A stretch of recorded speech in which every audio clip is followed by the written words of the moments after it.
మాటలు మాట్లాడుతూ ఉన్నారు. దీన్ని నిరసిస్తూ ఎన్నో రోజులుగా ఒక కొత్త పందాలు, ఒక కొత్త ఆలోచనతోని శ్రేయోభిలాషులకు, వివిధ ప్రజా సంఘాలకు ఒక అవగాహన కల్పించాలనే ఉద్దేశంతో ఈ సదస్సును ఏర్పాటు చేయడం జరిగింది. ఈ సదస్సుకు విచ్చేసిన అందరికీ మరొకసారి స్వాగతం తెలియజేస్తూ ఈ సదస్సుకు అధ్యక్షత వహించాల్సిందిగా మానవ హక్కుల వేదిక జిల్లా అధ్యక్షులు గడ్డం గంగులు గారిని కోరుతూ వేదిక మీదకి ఆహ్వానిస్తున్నాను.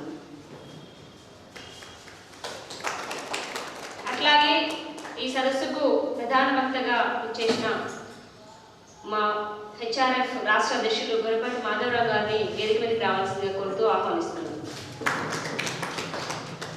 అలాగే ఈ సదస్సులో మొదటగా ఈ రైతు చట్టాల గురించి పరిచయం చేస్తూ మా Telangana bar council EC member Rajender Reddy sir గారిని కూడా వేదిక మీదకి రావాల్సిందిగా కోరుతూ ఆహ్వానిస్తున్నాను.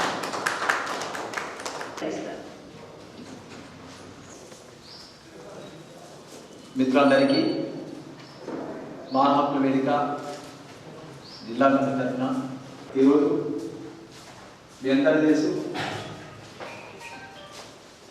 వ్యవసాయ రంగంలో సంస్కరణల పేరుతో మానవ హక్కుల వేదిక రాష్ట్ర సహాయ కార్యదర్శి అమర్ గారు వేదిక మీద రావాల్సిందిగా.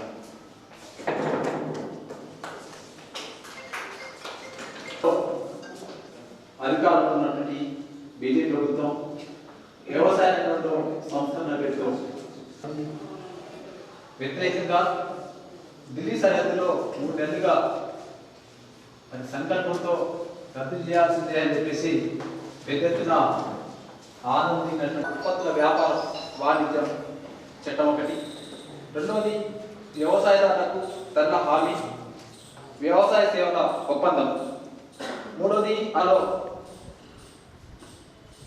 రైతాంగ హక్కుల కోసం, రైతుల కోసం మానవ హక్కుల వేదిక చేస్తున్నటువంటి కృషిలో భాగంగా ఈ చట్టాల్లో మనం ఏ కోణంలో మనం దాన్ని విశ్లేషించాల్సి ఉంటుంది. ఈ 3 చట్టాలు ఎవరి రైతాల కోసం తీసుకురాబడ్డాయి.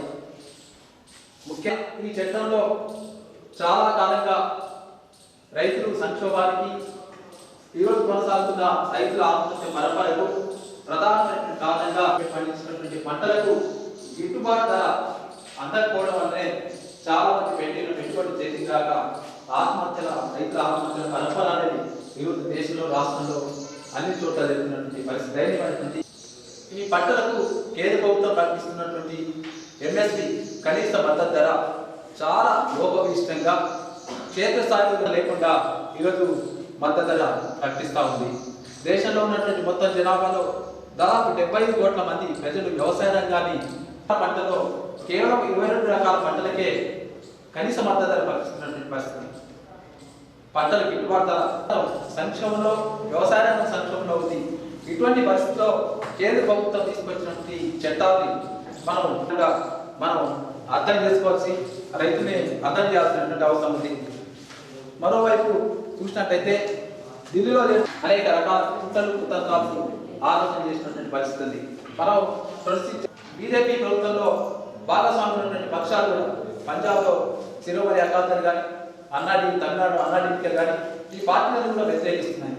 పార్లమెంట్లో హరేవారిగా ఆగమేఘాల మీద ప్రజలంతా లాక్డౌన్లో, కరోనా పరిస్థితుల్లో ఇబ్బందులు ఉన్నటువంటి పరిస్థితిలో ఆగమేఘాల మీద చట్టాన్ని ఆమోదింపజేసి వ్యవసాయ రంగాన్ని పూర్తిగా కాంపౌండీకరణ చేయాలనేటువంటి కుట్రల భాగం చెందిందని నేను భావిస్తా ఉన్నాను. ఈరోజు మనం అన్ని పత్రికలు చూసినట్టయితే పతాక శీర్షికలు వచ్చింది.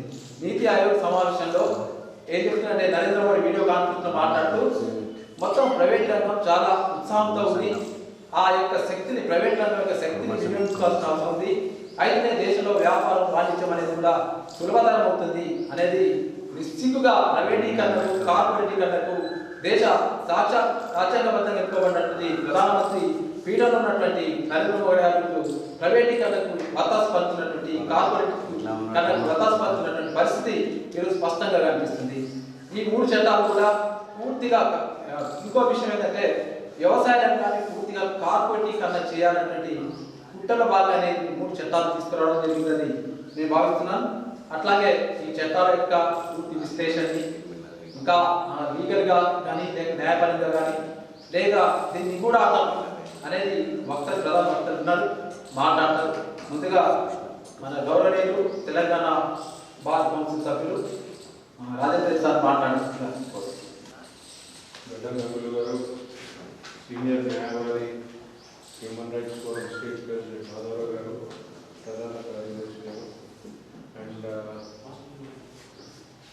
all the intellectuals who are gathered here. First of all, Madhavrao garu invite chesinattu I was apprehensive because like most of the people I had a superficial knowledge of this particular laws. He told me just give an introductory speech. Then I started going through the laws and the pros and cons and the critical views they said in the internet. I felt happy that I have accepted your invitation because knowledge is always useful whether you agree with it or not. ఇక్కడ ముఖ్యంగా ఏమంటారంటే మన central government and నీతి ఆయోగ్ కానీ ఏమంటారంటే the subsidies being given to the farming sector and the MSP price is proving to be a fiscal burden on the country's economy. If that was true, why did not the central government interact with the players like farmers and state government? And actually this comes under list 2. The central government, whether they are passing laws on farming sector, is it valid or not annadi already Supreme Court lo challenge ayindana. They did not interact with anybody. There is a way of going about things. And first of all, AMCs gaani, APMCs gaani, why did they come into existence? Because right from the British period, fair price, market lo reasonable price, under convert lo unde price anedi, dani koraku konni chattalu vachinayi. British period lo regarding cotton, as early as 1800s, late 1800s, there was a law regarding controlling the market through subsidizing or whatever. Mali agricultural market committees mukyanga enduku vachina existence kante immediately after independence it was noticed that the agriculturists inputs koraku they had to depend on money lenders and zamindars, local zamindars. Our interest rate ఎంత ఉంటేదంటే the zamindars themselves used to take back the produce at a very cheap rate, or the money lenders used to take it at a very cheap rate and they used to sell it at a higher margin and a very big profit in the open market. So right from then the agriculturist was manipulated or exploited. Idini arigattedanduku agricultural market committees were brought into existence. And these market committees, while charging some fees, were providing facilities like roads or godowns or whatever, and a common market for the agriculturists and minimum support price. Deentoni advantages kuda unnayi. By corporates, if they get too powerful annadi, China government has realized it and they cracked down on Jack Ma. Jack Ma, as everybody knows, he was one of the richest people in the world. But Chinese were fearful. If you let this happen, government control anta undadu. But that we are seeing in India, Reliance and Adani are running the government according to their dictates. Ikkada emoutundi?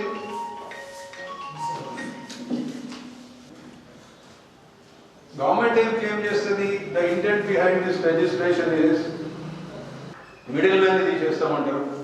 It allows farmers to sell produce anywhere in any state and they can go for the best price. But here most of the farmers are small time farmers.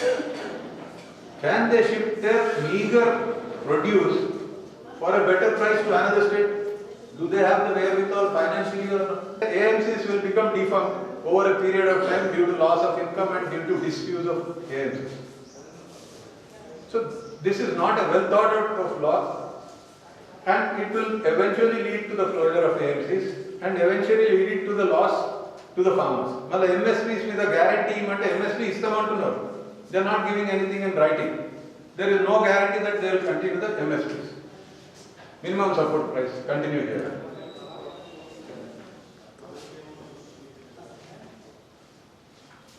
Every time the produce, harvest time came out, Sanila, some big trader, through his newspaper or trade paper, he gives a statement that there is a glut or excess production of turmeric, ESR rate will automatically the rates will follow. Then Sangli being the main market, Akada under Viskelli, Ammi, they hold that stock. Then 2-3 months later, they again at a very inflated price they sell it to the end users. So this is just one example what is happening, how the farmer can be manipulated. Farmer came into the పెట్టుబడి పెట్టినాక immediate time he takes loans most of the time. More often than not loans తీసుకుంటారు, except some few rich areas. Loan తీసుకొని immediately after he gets the produce, and if he is lucky to get a good produce, he will want to sell it in the market to write off the interest or make some money out of it. But the rates will be exorbitant and it will be beyond their reach. ఇప్పుడు petrol ధరలే చూస్తున్నాము, 100 రూపాయలైనా ఏమనుకుంటే మనకు petrol ఉంటుంది, అది అలవాటు చేసేస్తారు మనం. Whatever the pitch on our pocket will have to bear it. ఆ పరిస్థితికి తెస్తున్నారు. మళ్ళీ agreement on price assurance, farm services act, you are given liberty to enter into a contract and there is no limit. You can enter into a contract with corporates or processors or food industry for selling your produce. A contract's law, if something goes wrong, if somebody does not fulfill his obligation of the contract, the only forum you can agitate to is a committee constituted by the deputy first class, what is it? Subdivisional magistrate will constitute a committee. When the top judiciary is itself under suspicion, is itself under a shadow due to the acts of the ex-chief justice, wherein he was alleged to have molested a woman and he has sat on his own issue and he has struck off the case. When the top judiciary itself is subject to suspect, how can you trust the ordinary employee of the government, and that to a committee appointed by that ordinary employee? There is no independent forum. Civil courts ki jurisdiction lekunda poyindi. In spite of all the blame, the courts are the best forum for agitating your issues. More chances of getting justice there. Then ade Tisheshi, you subdivisional magistrate will constitute a committee and that is final. You don't have any option to go in appeal. It is binding on both the parties. And corporates, as it is, have an influence on the government. And what is a committee appointed by a subdivisional magistrate? And regarding the contracts, my personal experience, many times when I enter into a contract or I draw insurance policy, I don't look into the terms and conditions. Whatever the agent tells me, I just sign it. Then whenever the issue comes, we see in many courts, consumer courts, civil courts, whether a dispute arises, even some clause will be new to us. And the client will never be aware of it. And here, who is entering into a contract with a corporate or a processor or some big player? It is an ordinary farmer. How do you expect him to be aware of all the clauses, their import or their influence if there is a dispute? So these are all not well thought out. Might be the intention is good to reduce the fiscal burden. I look forward to Mr. Madhav's essay on this, because I also want to know how you suggest for reducing the fiscal burden on the economy, which they say is very high. I don't know, it is the government's version. But whatever it is, these laws were brought into existence without considering or consulting the concerned players like the farmers and the states. And it is surely going to affect the farmer negatively. And inkoti farmers patra unnadi, ippudu surplus unnadi ante, the prediction is we are already feeding 7.2 billion mouths. and it is going to go up to more than 9 billion. So farming is something which has to be protected. Jai Jawan, Jai Kisan anane saripodu. Kisan koraku emana cheyalsina avasaram undi, and it needs to be protected, it needs to be nurtured, it needs to be encouraged. And once again, with these few thoughts, I thank the Human Rights Forum and particularly Mr. Madharav garu for making me a part of this. Thank you. తెలియలేదు అని చెప్పేసి అనుకుంటున్నాను. అనేక తెలంగాణ ప్రాంతంలో రాజకీయంగా సామాన్యమైనప్పటికీ ఇంకా గ్రామీణ ప్రాంతాల్లో ఈ 3 చట్టాల యొక్క ప్రమాదం ఇంకా రైతులు ఆశించిన మేరకు గుర్తించలేదనేది నేను భావిస్తున్నాను. అయితే చాలా మంది అనేక రంగాల్లో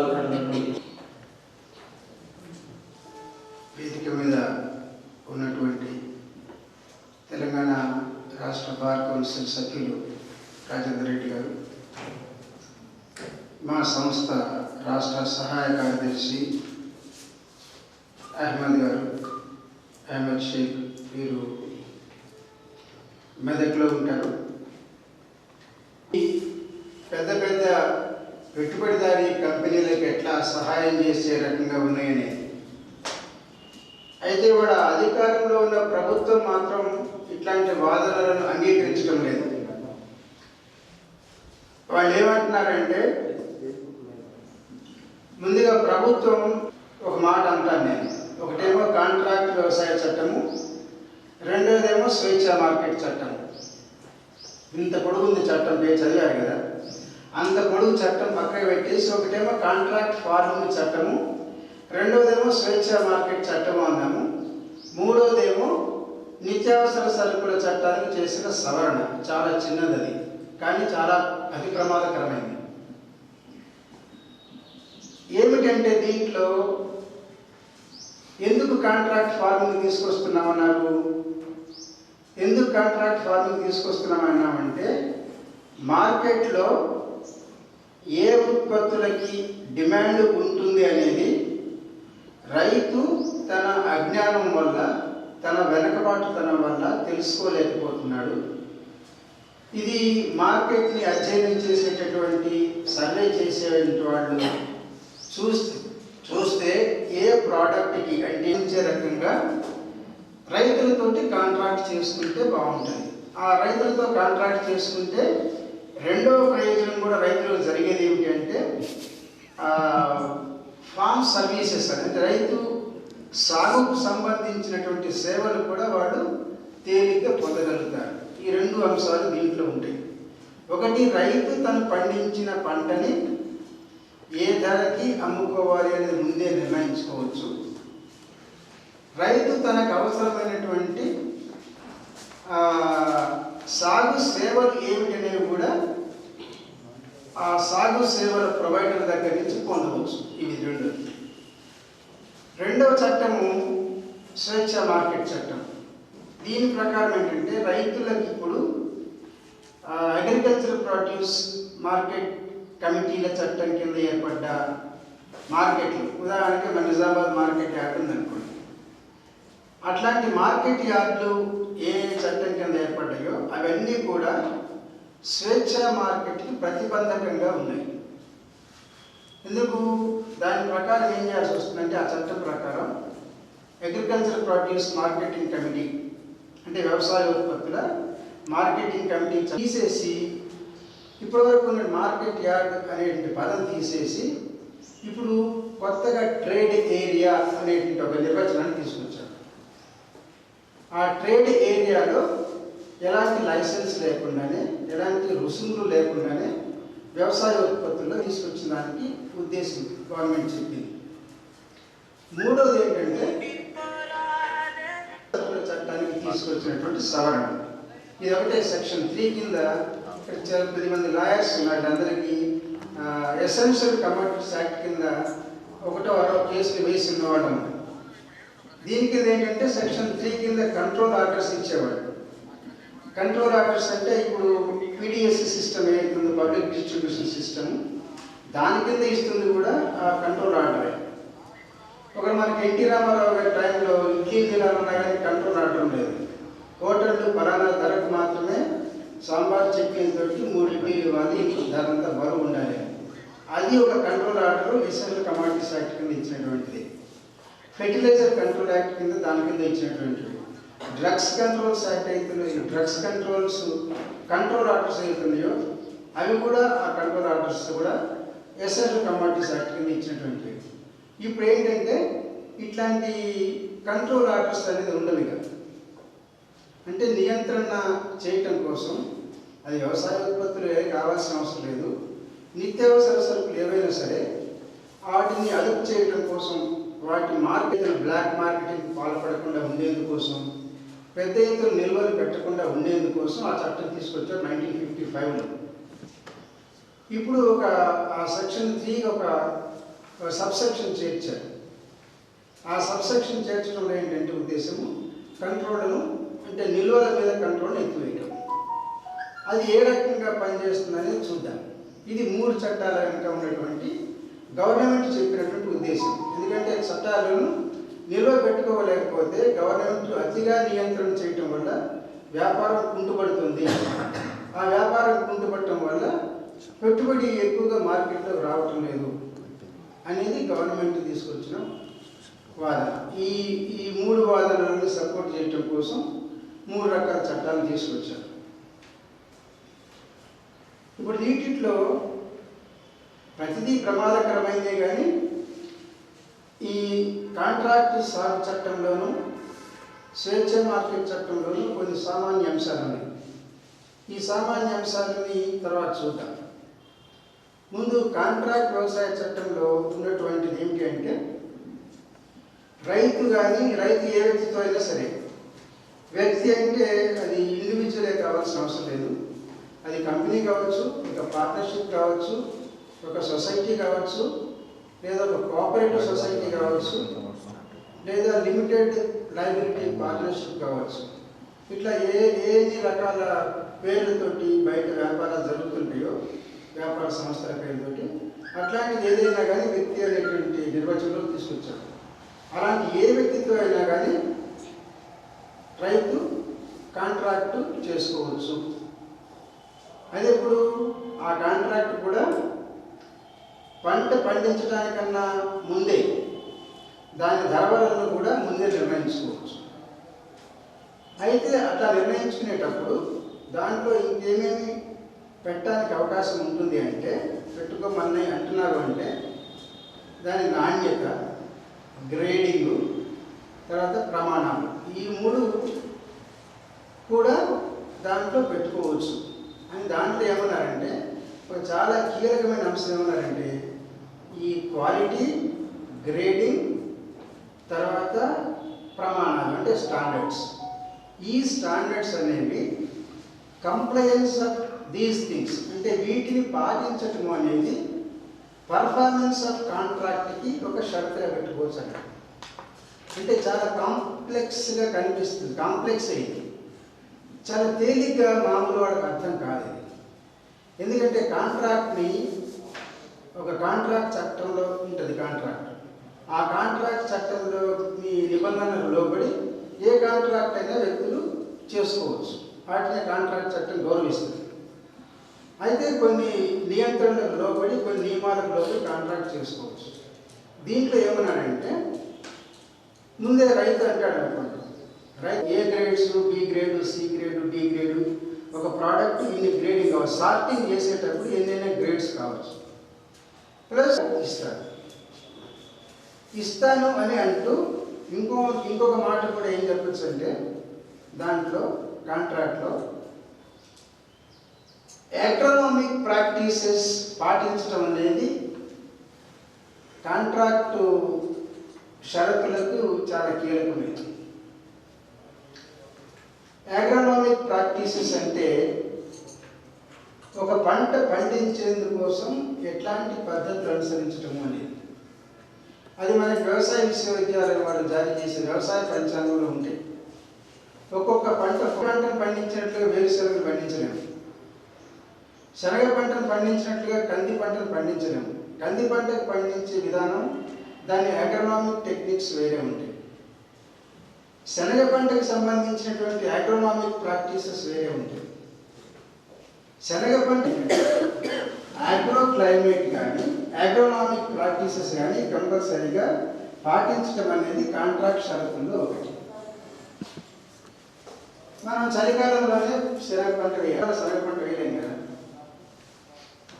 సో అంటే ఎకనామిక్ ప్రాక్టీసెస్ అన్ని పాటించారా లేదా? కొన్నిసార్లు పంట చేయాల్సి వస్తుంది. ఈ అగ్రోనామిక్ ప్రాక్టీసెస్ ఇవన్నీ అంటే ఒక పంటని పండించేటప్పుడు ఎట్లాంటి పద్ధతులు అనుసరిస్తారు